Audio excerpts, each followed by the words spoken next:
Europe 1. Et ce samedi 29 décembre, Europe 1 va plus loin avec l'historien préféré de la station, Fabrice d'Almeida.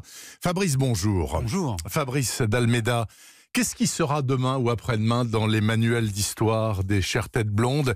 Qu'est-ce qu'on va garder de 2018, en tout cas ceux qui sont chargés de faire ces manuels? Il y a un événement que vous qualifiez de carrément historique, c'est une poignée de main. Ben oui, parce qu'on imagine bien l'image dans le manuel scolaire. Vous savez, la photo de Trump avec Kim Jong-un, rappelez-vous. Le grand blond et le petit brun. Exactement, à Singapour. Et on pourrait même imaginer, si on se projette dans un lointain avenir, qu'il y aura à cette époque-là une carte qui aura changé, une Corée réunifiée, la fin de la Corée du Nord, de la Corée du Sud, et peut-être que la capitale Pyongyang ou Séoul? C'est toute la difficulté. Et peut-être qu'à ce moment-là, précisément, les historiens diront que c'était ce jour-là que tout avait changé, même s'il y a eu un autre événement, toujours avec Trump, qui est très important dans la durée, qui est la dénonciation de l'accord qu'on avait sur le nucléaire iranien. Et ça, peut-être que ce sera l'instabilité qui gagnera à côté de la carte stable de la péninsule coréenne. Fabrice d'Almeida, cette année qui se termine a aussi été marquée en France par de très grands moments d'émotion collective. Il faut choisir, mais par exemple, en tête, vous mettez quoi? Moi j'ai quand même en souvenir l'acte héroïque du colonel Beltrame, vous vous souvenez, il y avait eu cette prise d'otage au supermarché à Trèves. Et voilà, et on a eu ensuite ce moment, je crois, qui a été un vrai moment de communion nationale, quand il y a eu cette cérémonie aux Invalides. Rappelez-vous, même son cercueil était parti du Panthéon, et donc on pourrait imaginer que les élèves des lycées, plus tard, apprendront l'héroïsme à travers cette figure d'un homme qui n'a pas hésité à prendre la place d'un otage pour essayer de désarmer ce preneur d'otage et qui est mort dans cette tentative héroïquement. Alors justement, on reste dans le même périmètre géographique à propos du Panthéon.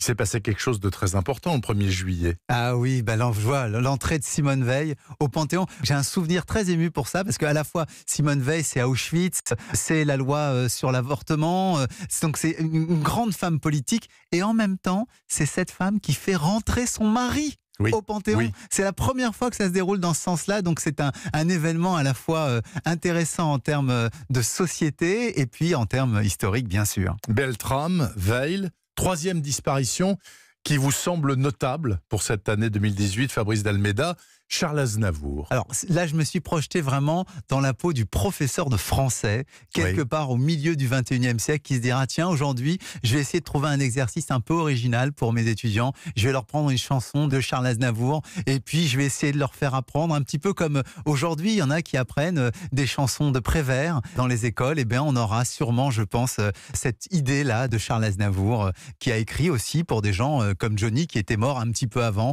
en 2017, au mois de décembre. Fabrice d'Almeida, bon, il y a une chose bien sûr à laquelle on ne peut pas échapper en 2018, surtout que ça déborde sur 2019, c'est l'affaire des Gilets jaunes. Comment cette affaire sociale, ce grand maelstrom social sera-t-il enseigné? Qu'est-ce qu'on en gardera? La photo de l'Arc de Triomphe tagué? Il y avait l'Arc de Triomphe et puis le visage de cette Marianne cassée à l'intérieur du musée. Il y a sûrement cette image-là de violence scolaire, mais moi je me disais qu'un enseignant dans l'avenir, il pourrait enseigner ça avec une courbe. À la fois la courbe, la courbe de mobilisation, vous voyez, première semaine 300 000, deuxième semaine 200 000, troisième semaine, etc., jusqu'à 40 000 à la veille des fêtes. Et puis de l'autre côté, il mettrait peut-être ça en regard avec les incidents pour montrer peut-être à ses étudiants que plus on dure dans le mouvement, plus ceux qui restent sont radicaux, décidés et donc sont prêts à aller jusqu'au bout, jusqu'à l'affrontement physique. Donc peut-être qu'il y aurait ce contraste-là qui serait montré. Et puis, on va avoir toutes ces voitures automatiques, on va avoir toute cette société automatisée qu'on nous promet. Je ne sais pas si elle va arriver, mais si elle advient vraiment, est-ce qu'on aura encore des gilets jaunes?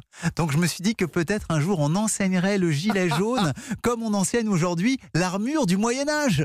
Vous voyez ce que je veux dire? C'est cette espèce de protection que les gens avaient et qui devait aider à mieux les repérer la nuit, ou quand ils font du vélo, ou quand ils sont sur un chantier, ou quand ils sont sur un lieu dangereux, puisque cette couleur jaune fluo avait été essentiellement faite pour sauver des vies industrielles. Fabrice d'Almeida, tout de même, l'Arc de Triomphe, c'est là qu'il y a eu la commémoration du centenaire de la fin de la Grande Guerre.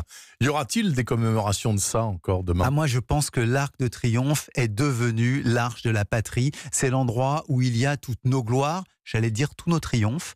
Rappelez-vous-en un, cet été, la victoire de l'équipe de France de football, et puis cette marche triomphale avec les Champs-Élysées, et puis l'Arc de Triomphe qu'on voit, et ça nous rappelle en écho, en 1998, le visage des footballeurs de l'équipe de France projeté sur l'Arc de Triomphe, et vous voyez qu'on rejoint encore, on rejoint encore cette histoire très très lointaine qui avait commencé quelque part en 1806 quand ce magnifique bâtiment a été voulu par Napoléon Ier. Merci en tout cas c'est ça que Fabrice d'Almeida retiendra de 2018 et il nous l'a bien expliqué comme d'habitude sur Europe 1.